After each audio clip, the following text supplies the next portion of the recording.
안녕하세요. 존 스퀘어드입니다. 오늘은 평소의 노트북 리뷰에서 벗어나 샤오미 포코폰 F1을 리뷰해 보겠습니다.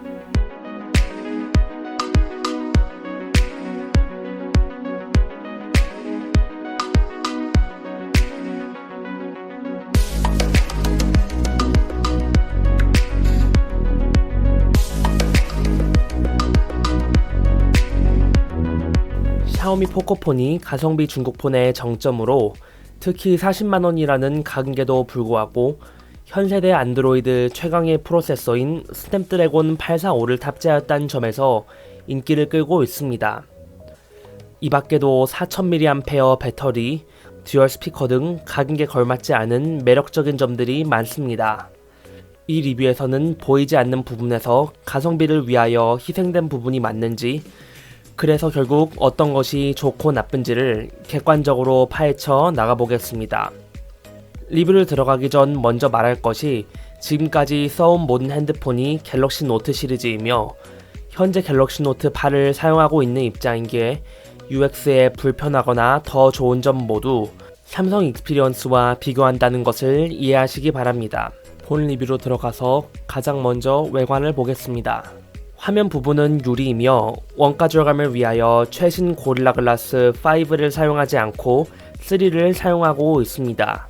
경도와 긁힘 방지는 고릴라 글라스 5와 큰 차이가 없지만 내 충격성이 떨어질 수 있는 문제점은 있습니다. 핸드폰의 후면과 측면은 플라스틱 재질이며 손에 달라붙지 않고 미끄럽습니다. 핸드폰을 손 위에 올려놓고 사용하면 쉽게 미끄러지지 않을까 불안한 면이 있습니다. 다행히 얇은 실리콘 케이스가 기본으로 제공되며 이 케이스를 끼면 약간의 크기 증가만으로 그립감을 대폭 증가시킬 수 있기에 큰 문제는 되지 않을 것입니다. 플라스틱의 바디가 덜 프리미엄한 느낌을 줄 수는 있으며 스크래치가 비교적 나기 쉬우나 내 충격성이 좋아 유리처럼 쉽게 깨지거나 알루미늄처럼 통신을 방해하지 않으므로 여러모로 장단점이 공존하는 재질이라 리뷰어는 생각합니다. 화면에 대하여 자세히 들어가기 전 잠깐 화면 크기에 대한 설명을 하자면 스펙상으로는 19.7:9 화면비의 6.2인치 화면입니다. 그러나 핸드폰들이 16:9 이외에 18.5:9, 19.5:9 등의 비정규 화면비를 사용하기 시작하면서 대각선의 인치수만 보는 것은 무의미해졌습니다. 이와 함께 화면 상단의 노치와 둥그런 부분 때문에도 더더욱 화면 크기의 정확한 비교가 힘듭니다. 예를 들어 갤럭시 노트 8의 6.3인치 화면에서 일반적인 유튜브 영상을 보게 되면 실제로 사용하는 화면은 5.7인치로 줄어들게 됩니다. 포코폰의 경우 16:9 화면의 영역은 실질적으로 5.48인치입니다. 또한 노치를 제외하게 되면 6.2인치에서 활용 가능한 영역이 5.9인치로 줄어듭니다. 추가로 한 가지 더 말하자면 화면 모서리 둥근 부분이 아이폰 X급으로 매우 둥글게 나오기 때문에 일부 어플이 모서리에 있는 버튼을 터치하기 힘든 에러 상황도 발생합니다. 화면 크기에 대한 이야기를 이쯤에서 마치고 화면 퀄리티로 돌아가자면 화면 퀄리티는 최고급은 아니지만 대단히 좋은 편입니다. 많은 플래그십 폰들처럼 QHD 화면이 아니라는 점에서 실망할 수 있긴 하나 휴대폰 크기의 작은 화면에서 풀 HD와 QHD는 VR을 사용하거나 매우 가까이 보지 않는 한 구분이 거의 불가능하며 풀 HD더라도 매우 선명한 화면을 보여줍니다. 화면의 색영역은 sRGB를 전부 커버하며 웹상에서 표준하고 진한 색을 보여줍니다.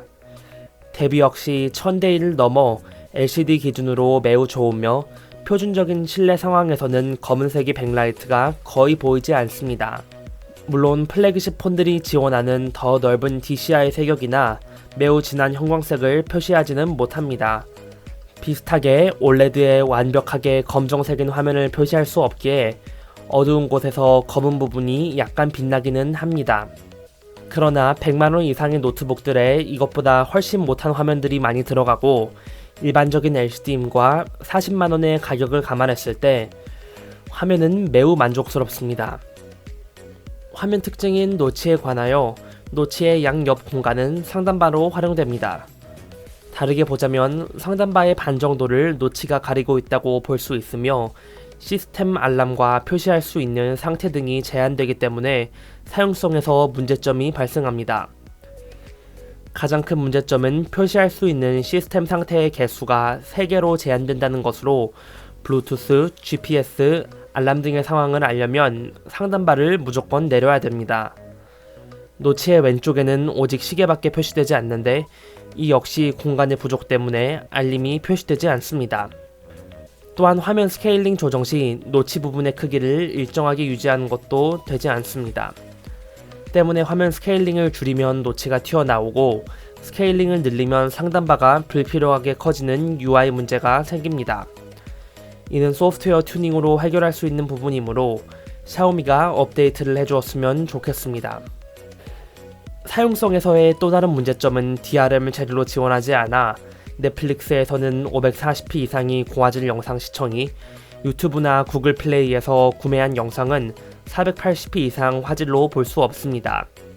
이는 영상 스트리밍을 자주 하거나 구매한 영화를 모바일로 보는 분들에게는 치명적인 단점으로 다가올 수 있을 것입니다. 마지막은 방수 기능의 부재로 화장실이나 욕조 등에서 사용할 수 있는 상황을 제한하기는 합니다. 그러나 최근 2년 전까지만 해도 모두 방수가 없는 폰을 잘 썼던 것을 감안하면 그닥 큰 문제가 되진 않을 것입니다. 사용성에서 포코폰의 장점을 말하자면 지문 센서는 인식의 딜레이 없이 매우 신속하고 위치 또한 편리한 곳에 있습니다. 이 밖에 별도의 어플 설치 없이 하단 버튼들을 숨기고 제스처들로 대체할 수 있다는 것 역시 삼성이나 LG의 UX에 비하여 더 편리합니다. 이 밖에도 카메라 열기, 스크린샷 찍기, 멀티스크린, 구글 어시스턴트 등의 바로 가기를 단순히 끄고 켜는 것이 아니라 버튼의 조합들로 각각 설정할 수 있다는 것도 장점입니다. 배터리 수명은 훌륭합니다. 4000mAh의 대용량 배터리, 그닥 크지 않은 화면, 그리고 효율적인 스냅드래곤 845 덕분에 실사용에서 하루는 전혀 문제없이 버틸 수 있습니다. 일반적인 사용에서 갤럭시 노트 8과 비교했을 때 체감상 30에서 40%가량 더 오래간다고 느껴집니다. 좀 더 객관적인 데이터를 보자면 200니트의 일반적인 밝기로 맞춰놓고 평균 이하의 약간 심한 부하를 거는 PC마크 8 안드로이드 테스트에서 12시간을 기록했을 정도로 핸드폰을 거의 하루 종일 사용하는 헤비 유저더라도 충전기 없이 하루를 버티는데 전혀 문제가 없을 것입니다. 카메라를 어느 정도 리뷰하려고 하는데 아직 리뷰어가 핸드폰 카메라의 일반적인 성능에 대하여 감을 잡지 못해 전세대 플래그십급인 갤럭시 노트 8과 비교하여 리뷰를 해보겠습니다. 들어가기 전 먼저 말할 것은 핸드폰 카메라는 기본적으로 많은 샤프닝과 색 처리 등이 들어가기 때문에 상황에 따라서 색 렌더링, 해상도 등이 많이 달라질 수 있습니다. 샤오미 포코폰의 카메라는 24mm급이 평균보다 조금 더 넓은 광각이며 이는 넓은 영역을 찍고 싶을 때 도움이 됩니다. 다른 특장점으로 보이는 것은 HDR 모드에서 카메라의 높은 다이나믹 레인지이며 안부와 명부의 디테일을 갤럭시 노트 8보다 더 많이 보여줍니다.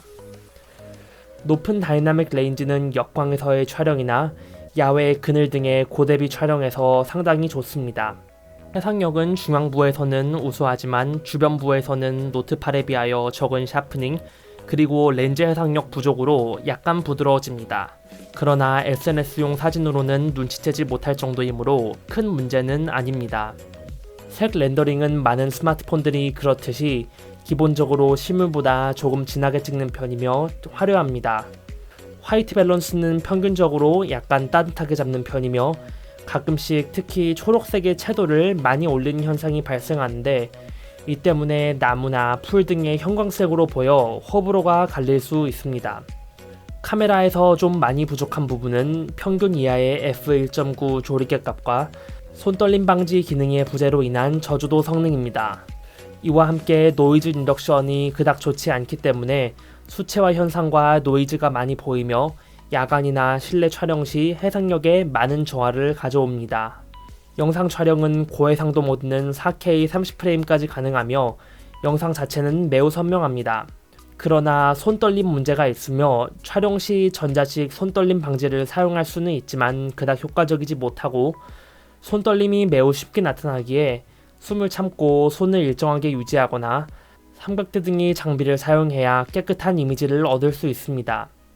고프레임 레이트 촬영은 1080, 240p까지 가능하지만 120p, 240p 모두 해상도가 많이 떨어지기에 특별한 경우에만 사용을 권장합니다. 성능은 현세대 플래그십 기기들과 동급인 스냅드래곤 845를 탑재하였으며 가성비 논의의 중점이 되는 부분입니다. 이와 함께 워터쿨링 시스템을 탑재하여 최대한 스로틀링을 억제하였다고 합니다. 일반적으로 많이 테스트하는 안투투 벤치마크의 반복에서는 6분 정도의 런에서 성능 하락이 크게 없는 걸로 보아 쿨링 시스템은 좋아 보입니다. 3D마크 슬링샷 익스트림으로 테스트한 조금 더 심한 지속된 최대 게이밍 부하에서는 20도가량의 상온에서 최대 성능을 내며 반복 테스트 시 60%가량의 성능 하락이 있습니다.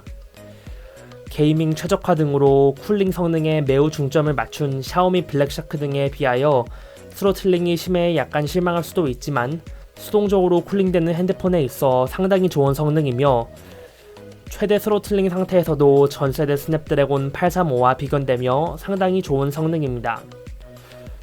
따라서 배그를 HD로 나머지 설정을 모두 적용하고 플레이하면서도 40프레임 리밋을 닿는데 아무런 지장이 없으며 스매시 힛과 같이 조금 오래됐지만 CPU 연산이 무거운 게임 등을 갈구면서도 60프레임을 잘 유지합니다.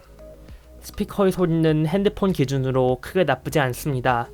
저음은 물리적 한계로 500Hz 이하가 많이 부족하며 고음역대도 적긴 합니다. 그러나 중음 부분이 많이 커 귀를 찌르는 듯한 소리는 아닙니다. 듀얼 스피커를 지원하긴 하지만 두 개의 스피커의 볼륨과 소리 차이가 심해 소리가 실질적으로 하단에서 나오는 것처럼 느껴집니다. 특히 상단 스피커에서는 2kHz 이상 정도의 고음만 나오며 하단 스피커가 막히면 소리가 잘 들리지 않습니다. 추가로 3.5파이 잭이 있어 유선 이어폰을 꽂을 수 있다는 것은 점점 이어폰 잭을 지우고 있는 시대에 반가운 기능입니다. 마지막으로 AS 문제가 있는데 한국 공식 수입품이 아니기에 무상 AS는 지원되지 않으며 공식 서비스를 받으려면 중국으로 보내야 합니다. 다행히 워낙 인기가 있는 핸드폰이기에 사설 AS에서 취급을 많이 하겠지만 무상 AS의 부재와 공식 서비스 센터가 아닌 만큼 불편함을 약간 감수해야 하는 부분은 있습니다. 결론적으로 사용성에서 노치의 불편함이 있으며 저조도 상황에서 구린 카메라와 듀얼 스피커의 반쪽짜리 적용은 저가형 핸드폰인 점을 보여줍니다. 핸드폰에서 가장 중요하다고 할 수 있는 화면면에서는 아몰레드나 퀀텀 LCD만큼은 못하지만 여전히 표준으로 보자면 매우 좋은 화면을 가지고 있습니다.